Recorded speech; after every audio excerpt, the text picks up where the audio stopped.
दोस्तों, इस धरती में कोई भी प्राणी जन्म लेता है तो यह तय होता है कि उसे एक ना एक दिन अपना शरीर छोड़ के जाना होता है। और दोस्तों, जैसे ही मनुष्यों की मृत्यु होती है तो अलग अलग धर्मों के अनुसार अलग अलग क्रियाक्रम किए जाते हैं। तो आज हम बात करेंगे हिंदू धर्म में मनुष्य के मरने के बाद 13वीं क्यों की जाती है और 13वीं के बाद मनुष्य की आत्मा कहाँ जाती है।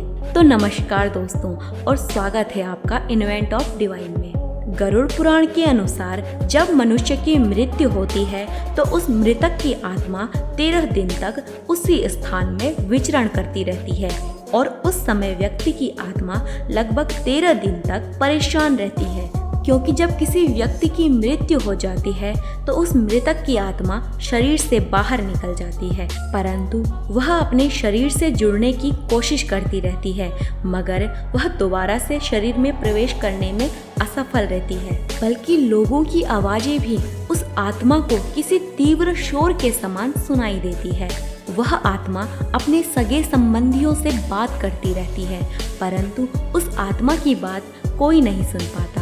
और गरुड़ पुराण में यह भी बताया गया है कि मनुष्य की मृत्यु के बाद उस मृतक की आत्मा के लिए यह 13 दिन बहुत ही ज्यादा महत्वपूर्ण होते हैं, क्योंकि इन 13 दिनों में मृतक के परिजन जो भी क्रियाक्रम पिंडदान आदि करते हैं उनसे ही उस मृतक की आत्मा को शांति मिलती है तथा उसके लिए मृत्यु लोक से यम लोक जाने का रास्ता खुलता है।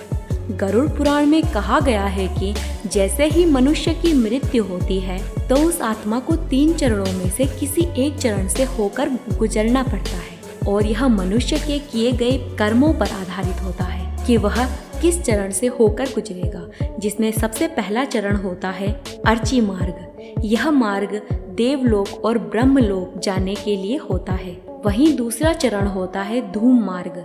यह मार्ग मृतक की आत्मा को पितृलोक तक ले जाती है। और तीसरा चरण होता है उत्पत्ति विनाश मार्ग, और यह मार्ग मनुष्य की आत्मा को नर्क लोक में ले जाता है। और यह मनुष्य के कर्मों पर निर्भर करता है कि वह किस मार्ग में जाने लायक है। इसके अलावा यजुर्वेद के अनुसार पितृलोक में मनुष्यों के कर्मों के अनुसार यह न्याय होता है कि किस आत्मा को कौन सी श्रेणी में भेजा जाए।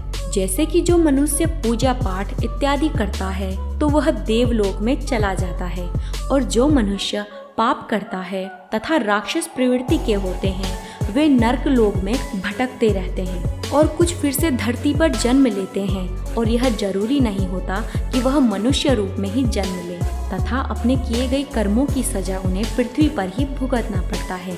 तो दोस्तों, हमें कमेंट करके ज़रूर बताएं कि आपको क्या लगता है कि आप अपने कर्मों के अनुसार कौन से लोक में जाएंगे। और ऐसी ही प्राचीन जानकारी के लिए सब्सक्राइब करें हमारा चैनल इन्वेंट ऑफ डिवाइन। धन्यवाद।